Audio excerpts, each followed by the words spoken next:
Olá, queridos alunos, sejam todos bem-vindos. Hoje nós vamos tratar de um tema muito relevante para a compreensão da organização e da estruturação do poder do Estado na contemporaneidade, que é a temática relativa à separação dos poderes.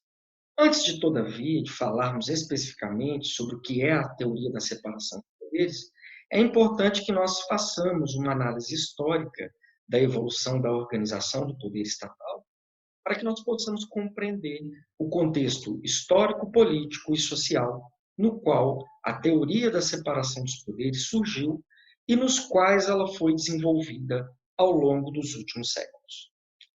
A primeira questão que nós temos que ponderar e analisar nesta aula é acerca do chamado poder soberano, o fenômeno do poder social ou do poder soberano. Quando nós vamos fazer uma análise histórica, nós vamos perceber que ao longo da história da humanidade, desde as primeiras organizações sociais, desde as primeiras sociedades políticas organizadas, o homem vai sentir a necessidade de viver em comunidade. A necessidade do homem de viver em comunidade, porque o homem é, por natureza, um ser político, um ser sociável, vai dar origem às primeiras formas de organização social e, posteriormente, dará origem aos estados, enquanto sociedades políticas organizadas. Desde aquelas sociedades mais primitivas, nós vamos perceber que, basicamente, os homens, ao iniciar esse processo de viver em comunidade, em viver coletivamente, eles vão necessitar, naqueles primeiros momentos, criarem normas, criarem regras, estabelecerem limites às condutas dos indivíduos, como forma de possibilitar a vida em sociedade, como forma de assegurar uma vida harmônica entre os indivíduos. Essas regras que vão desde limites às ações dos indivíduos e vão perpassar, inclusive, pela ideia da divisão social do trabalho. A partir do momento em que, no âmbito de sociedades primitivas, eu vou ter a necessidade, vai se verificar a necessidade, cada integrante assuma uma responsabilidade em relação à coletividade de indivíduos. E, obviamente, a partir das suas habilidades, a partir das suas expertises, essa sociedade, essas comunidades irão atribuir a cada um de seus membros determinadas atividades, como caça, pesca, agricultura, proteção e tantas outras atividades indispensáveis à vida em comunidade.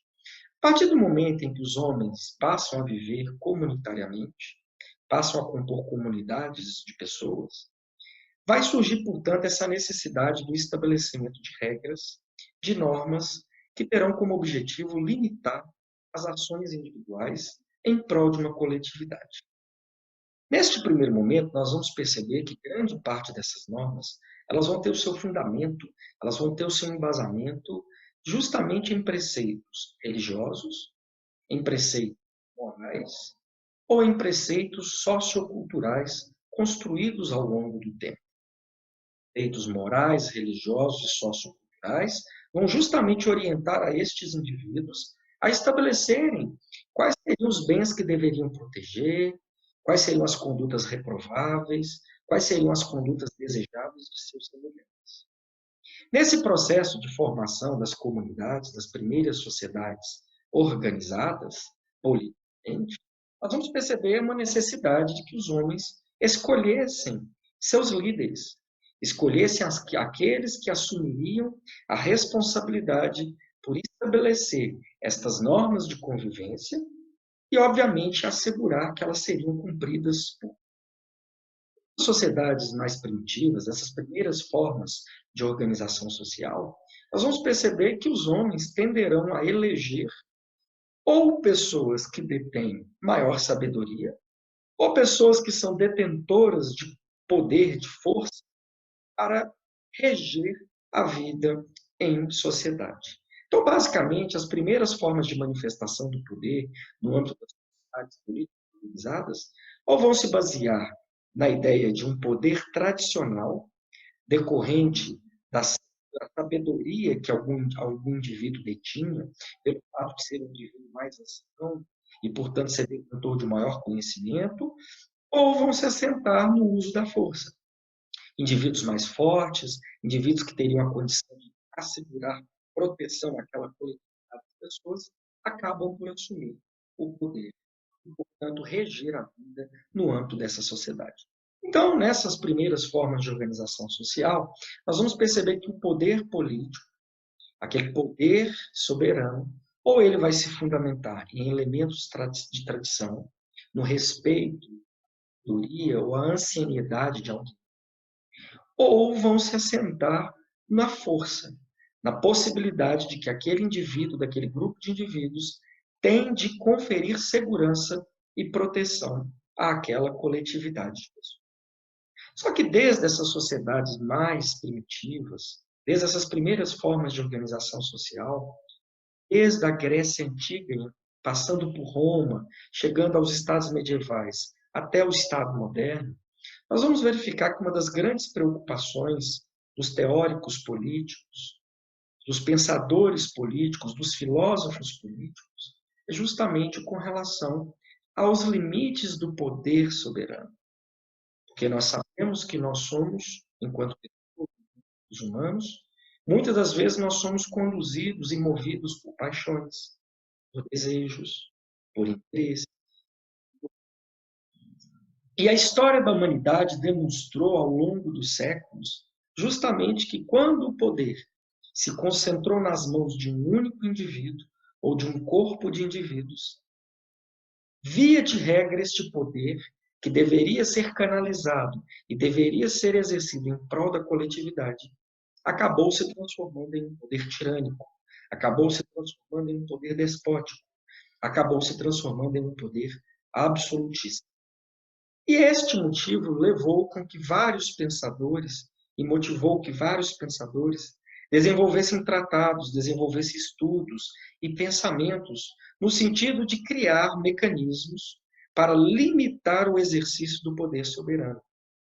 Mecanismos que tinham como objetivo assegurar que aquele indivíduo ou que aquele corpo de indivíduos que exercessem o poder soberano em nome daquela sociedade política organizada não se desviassem das suas funções, não se desviassem dos seus objetivos, não se valessem do poder soberano para a realização de interesses próprios, para a realização de interesses particulares, mas que o poder fosse exercido em prol dos interesses coletivos, em prol daquela coletividade organizada socialmente.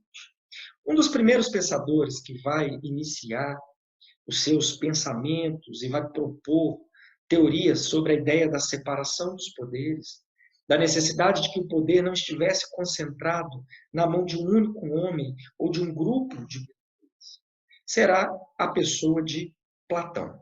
Platão será o nosso primeiro pensador que vai em suas obras, que vai durante as suas reflexões, apontar a necessidade de que o poder não se concentre na mão de determinada pessoa, que o poder não esteja concentrado nas mãos de um único grupo de pessoas. Necessidade de que esse poder ele seja dissolvido, que ele seja distribuído de tal forma a evitar que o poder soberano se transformasse em um poder tirânico. Posteriormente, Aristóteles, em sua obra A Política, ele vai trazer a ideia de que o poder do Estado, o poder soberano, ele deve ser separado, ele deve ser dividido. Mas Aristóteles não vai conceber na sua obra, A Política, a ideia de que haveria uma separação e uma independência entre as funções estatais. Sob a perspectiva da obra de Aristóteles, ele vai entender que o poder soberano ele deve ser dividido em três importantes atribuições. De acordo com Aristóteles, o poder soberano ele deve ser desmembrado em poder deliberativo, poder executivo e atos judiciais.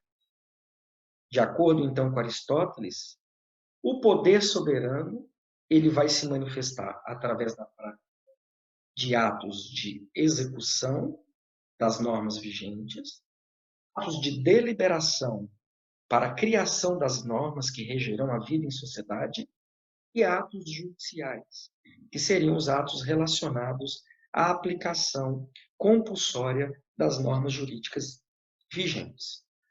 Então, percebam bem, na perspectiva de Aristóteles, este poder soberano, portanto, ele seria manifestado através das atribuições deliberativas, das atribuições executivas e da prática dos chamados atos judiciais. Isso em 300 antes de Cristo, no século 3 antes de Cristo, Aristóteles já identificava, portanto, a necessidade de que o poder soberano, de que o poder fosse dividido e exercido através de 3 distintas atribuições, os 3 atributos do poder soberano, perspectiva do pensamento.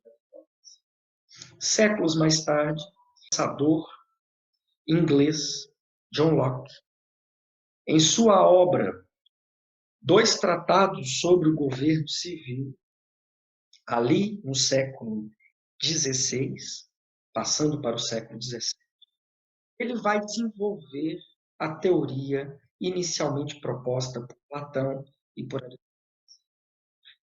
Sua obra Dois Tratados sobre o Governo Civil, em seu segundo tratado, quando ele vai falar sobre a origem, a extensão e os limites dos governos civis, John Locke vai dizer acerca novamente da necessidade de que o poder não estivesse concentrado nas mãos de uma única pessoa, de um único monarca, de um único detentor do poder soberano. E nem mesmo que este poder estivesse concentrado na mão de um corpo de pessoas. Sob a perspectiva da obra de John Locke, o poder do Estado ele deveria ser separado e dividido em 3 grandes atribuições. Justamente as funções legislativa, as funções executiva e as funções federativas. Então, na perspectiva da obra de John Locke, ainda no século XVI, o poder do Estado deveria ser dividido em legislativo, executivo e federativo.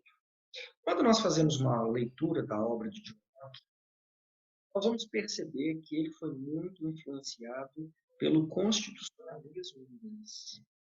Nós sabemos que ainda no século XVII foi criado em Inglaterra, foi elaborado um documento chamado Instrument of Government, de 1653, mediante o qual foi criado o Parlamento inglês.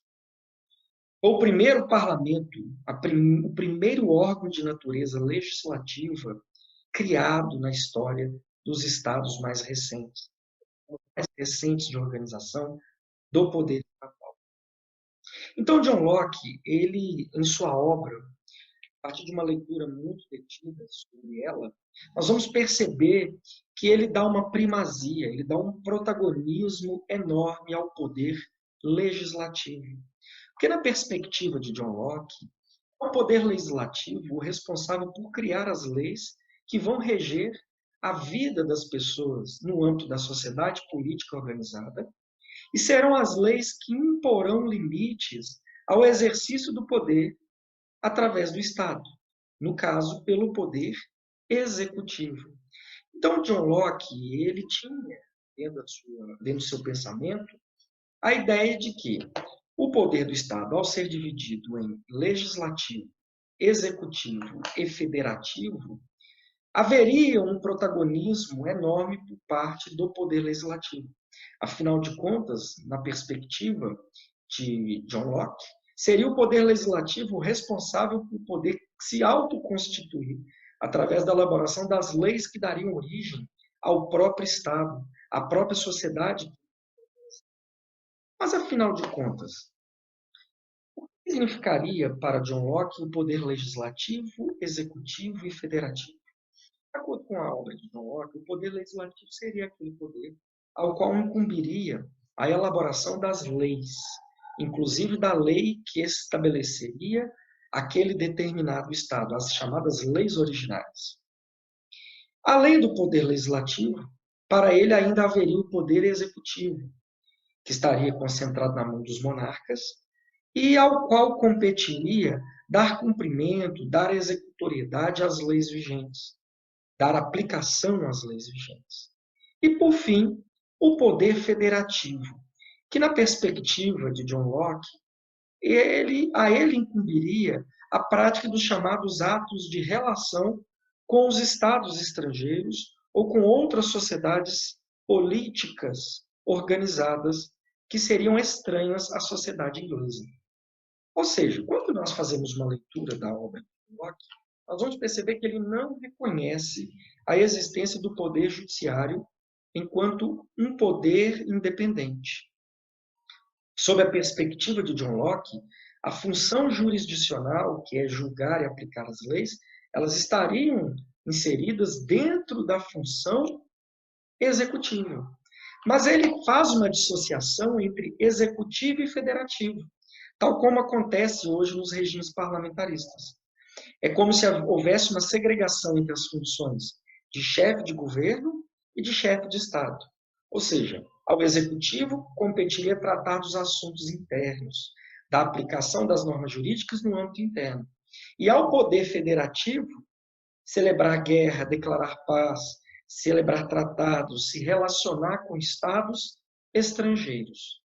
Então, essa é a perspectiva trazida por John Locke a partir, né, daquelas contribuições iniciais dadas tanto por Platão quanto por Aristóteles.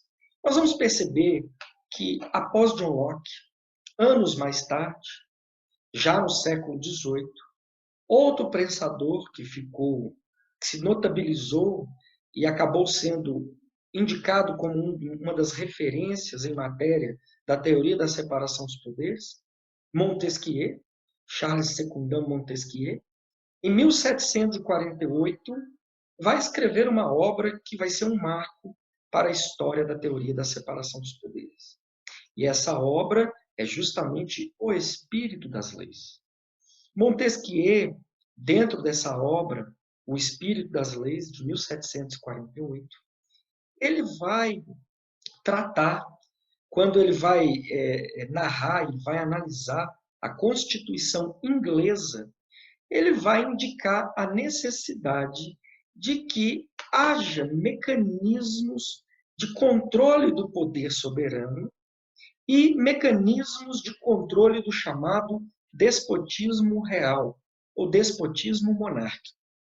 Montesquieu vai perceber exatamente a necessidade de que a lei governe os homens, que a lei criada pelo parlamento, pelo poder legislativo, sirva de limite e estabeleça importantes limites ao exercício do poder soberano por parte dos monarcas, por parte do executivo.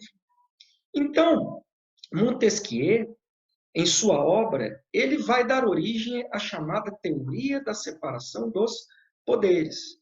Vai desenhar, né, muito bem o que seria a teoria da separação dos poderes, né, seguindo, obviamente, as contribuições e os pensamentos desenvolvidos por Platão, por Aristóteles e por John Locke.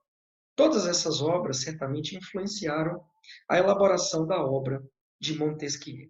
Mas percebam vocês que Montesquieu não trata em sua obra de forma muito clara sobre a ideia de um poder judiciário independente, de uma função jurisdicional autônoma e independente em relação às funções legislativa e executiva. Isso não vai acontecer na obra de Montesquieu. Isso vai acontecer anos mais tarde, através dos chamados federalistas, pensadores norte-americanos, que ao elaborarem a Constituição norte-americana, a primeira Constituição escrita da história da humanidade, eles vão desenvolver alguns tratados e alguns argumentos acerca da necessidade de que o poder do Estado fosse dividido em funções, que o poder soberano do Estado fosse segregado em determinadas atribuições. E lá, sim, na Constituição norte-americana de 1787, a partir dos pensamentos desenvolvidos por Hamilton, Madison e Jay, que são os federalistas, a Constituição norte-americana será a primeira Constituição a consagrar de forma clara, de forma inequívoca, a chamada teoria da tripartição de poderes. Pela primeira vez na história da humanidade, nós vamos perceber que haverá, então, o reconhecimento da existência do poder legislativo, do poder executivo e do poder judiciário autônomos e independentes entre si. Portanto, é o marco do surgimento da teoria da tripartição dos poderes. Bem, que diferentemente dos europeus, os norte-americanos, os federalistas, quando elaboraram a Constituição de 1787, a primeira Constituição escrita, eles deixaram de forma muito clara a necessidade de que o Poder Judiciário não fosse parte integrante do Poder Executivo. E isso por uma questão muito simples. Vejam bem, se eu parto do pressuposto que a mesma pessoa que cria as leis não deve executá-las, sob pena de ocorrer o risco de que aquela pessoa crie leis tirânicas e as dê executoriedade de forma tirânica, tal como dizia Montesquieu, não faz sentido que eu mantenha as atribuições de julgar e dar aplicabilidade às normas jurídicas vigentes ao Poder Executivo.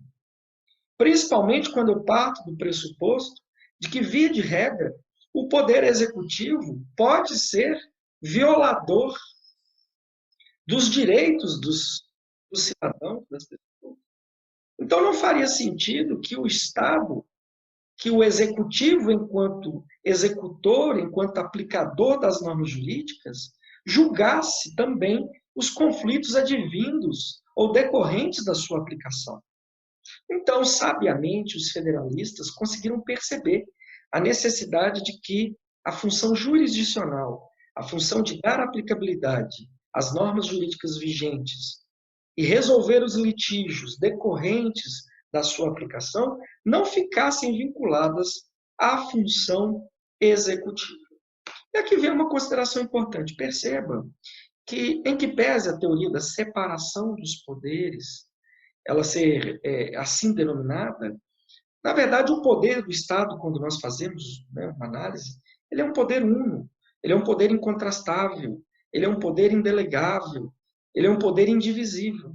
Então, o que, na verdade, existe, e essa é a essência que nós vamos buscar desde a obra de Platão, passando por Aristóteles, depois por John Locke e por Montesquieu, é que o poder, na verdade, ele é uno.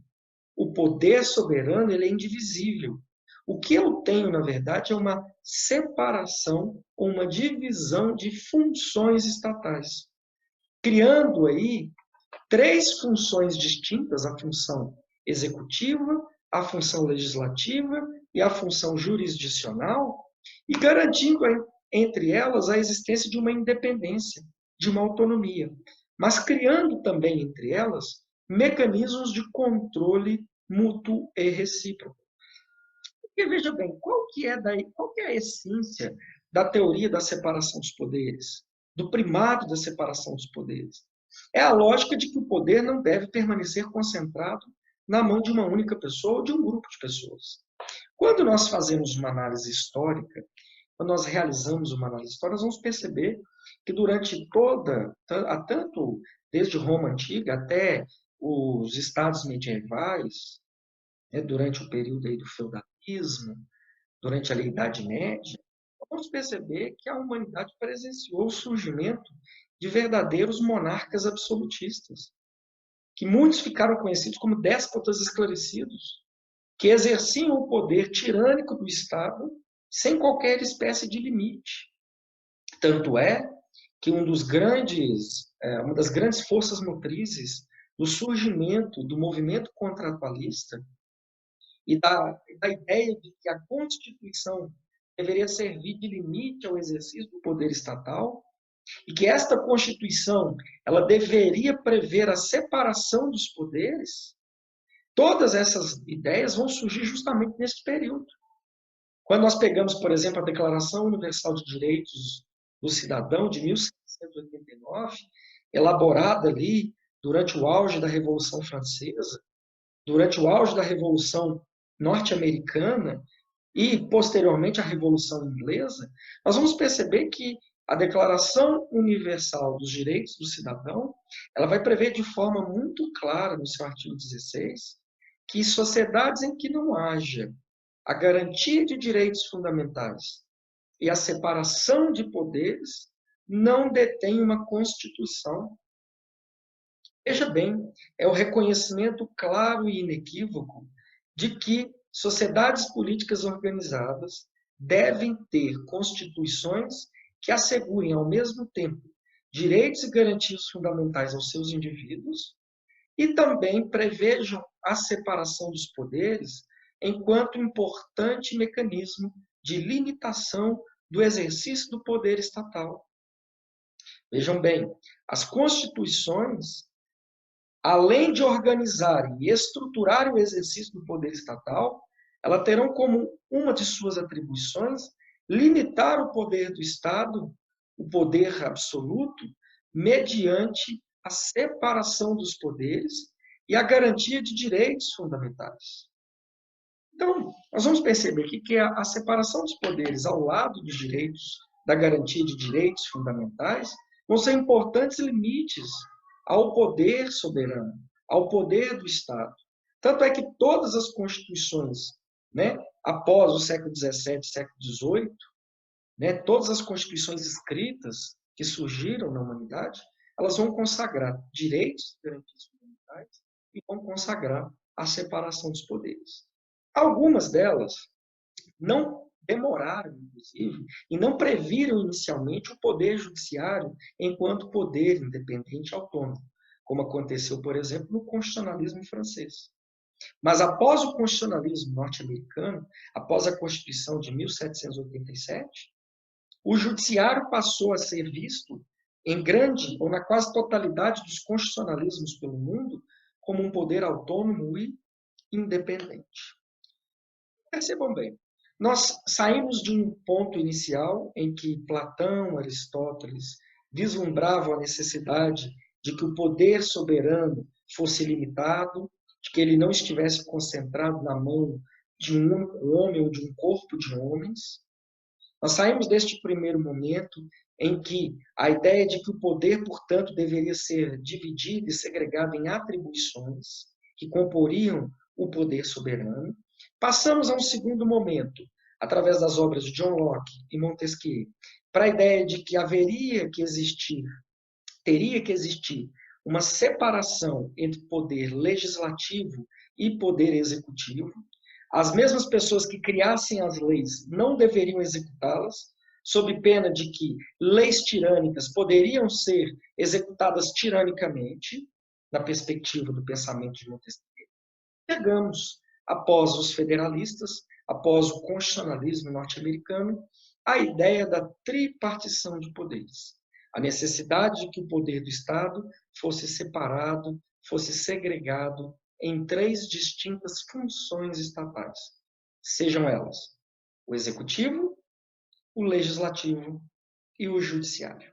Daí em diante, como eu disse, hoje grande parte das constituições existentes no mundo, elas vão justamente consagrar essas 3 funções estatais como funções essenciais à existência do Estado e a ideia da tripartição de poderes enquanto um importante mecanismo de limitação do exercício do poder do Estado.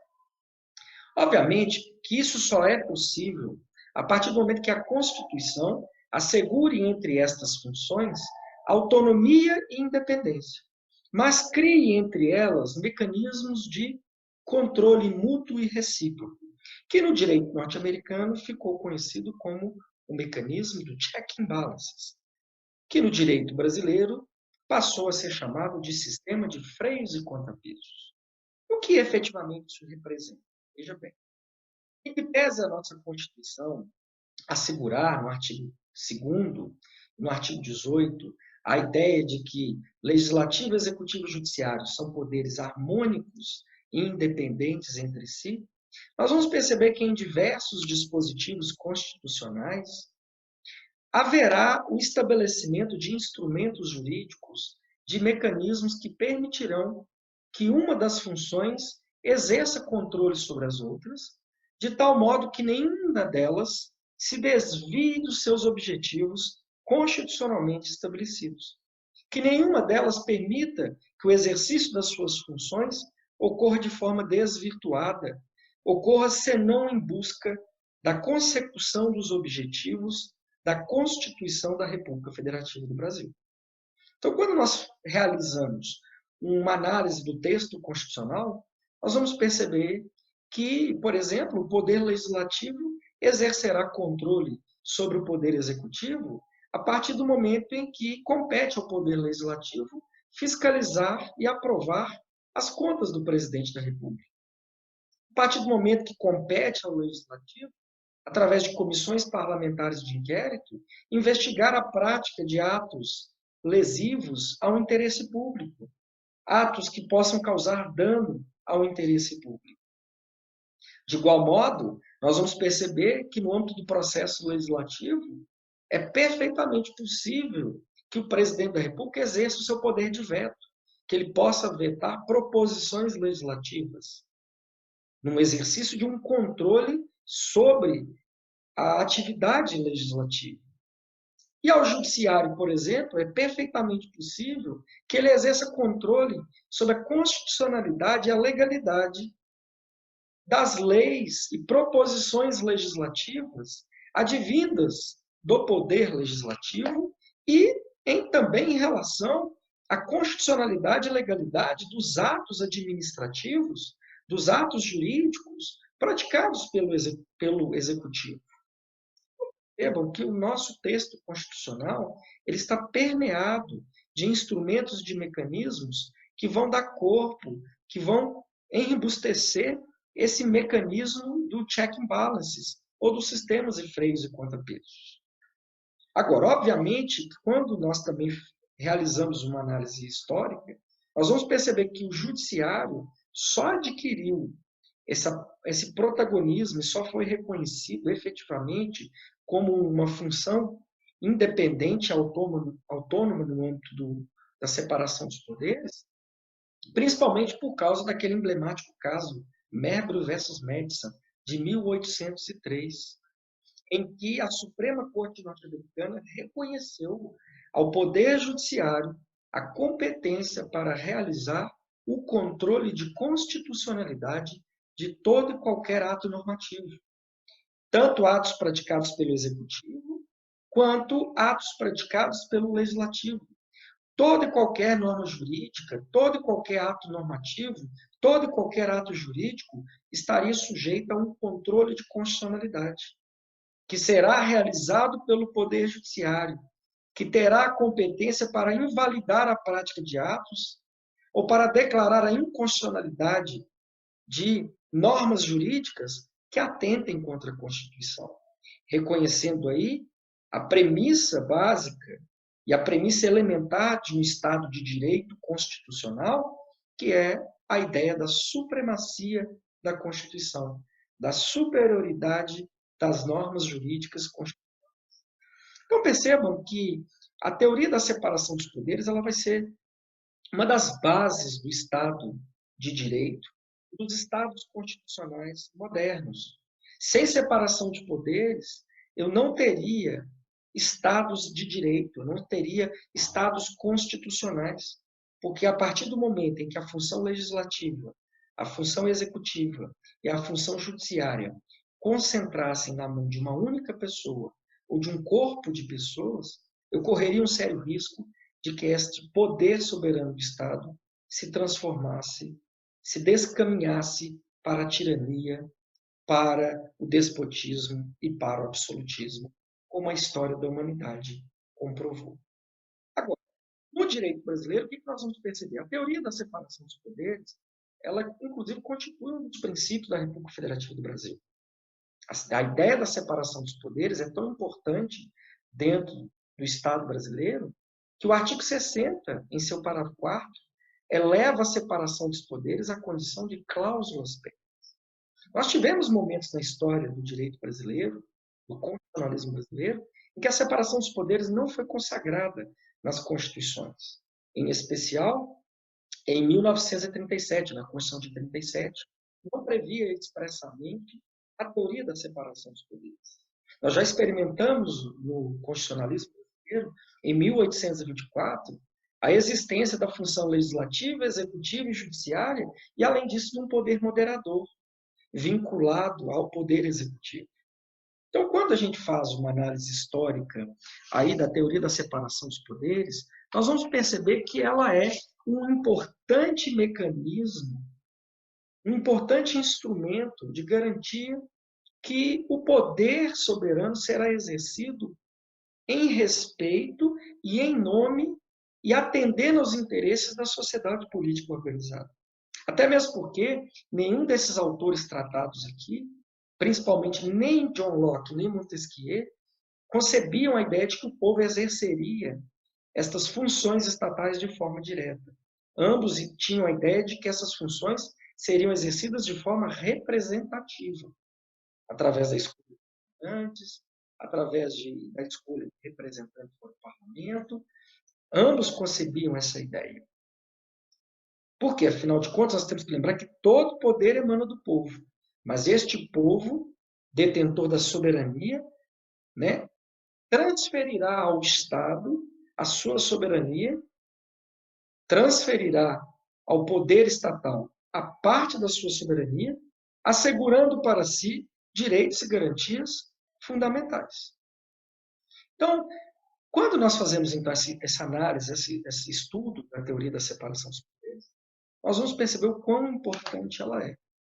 Obviamente, com a evolução da sociedade, essa concepção da teoria da separação dos poderes, ela passou por transformações importantes. Porque nós não devemos compreender essa ideia da separação dos poderes, dessa divisão de atribuições do Estado, como uma separação compartimentada, como uma separação estanque de funções. Nós vamos perceber que, na verdade, como eu disse, o poder do Estado é único. E que estas funções estatais elas têm que ser exercidas de forma harmônica, de forma dialogada.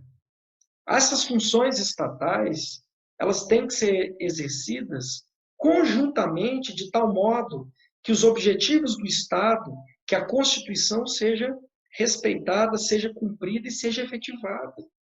Essa é a grande ideia da teoria da separação dos poderes. Por isso, muitos autores eles vêm desenvolvendo estudos no sentido de que a teoria da separação dos poderes não deve ser enxergada sob uma perspectiva de poderes compartimentados, poderes estanques, poderes incomunicáveis. Não.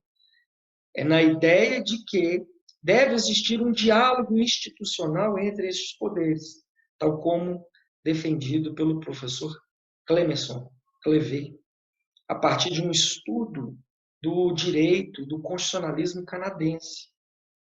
A ideia de que, no exercício de suas funções e no cumprimento do texto constitucional e no atingimento dos fins do Estado, tanto o legislativo, quanto o executivo, quanto o judiciário têm que dialogar, eles têm que se aproximar, de tal modo que o único objetivo comum entre eles, ou haja entre eles, na verdade, um objetivo comum, é dar cumprimento, dar efetividade ao texto constitucional e assegurar que os objetivos do Estado sejam cumpridos. E essa discussão surge principalmente em um momento em que nós assistimos aí uma questão muito controvertida e que é objeto de inúmeros debates, que é a questão da judicialização da política. A judicialização do processo político. Então, nós temos assistido aí Poder Judiciário invalidando normas jurídicas, invalidando atos jurídicos, determinando que o Poder Legislativo elabore normas jurídicas para regulamentar o exercício de direitos, determinando a retirada de agentes públicos pela prática de atos ilícitos. Perfeitamente possível, porque, como eu disse a vocês, a própria Constituição, através do sistema dos freios e contrapesos, através de mecanismos constitucionalmente previstos, asseguram que estas funções estatais, que legislativo, executivo e judiciário, exerçam entre si controles mútuos e recíprocos. Mútuos e recíprocos, mas, obviamente, e aqui é o importante, sem que nenhum ingira indevidamente nas atribuições que pertencem aos outros. Que não haja uma quebra de autonomia entre eles. Que haja entre eles um respeito mútuo e recíproco. Que seja reconhecido a cada um deles suas atribuições, suas competências constitucionais e que elas sejam respeitadas. De tal modo, volto a dizer, que o único objetivo seja o cumprimento e a efetividade do texto constitucional e a realização do interesse coletivo, o interesse dessa sociedade política organizada.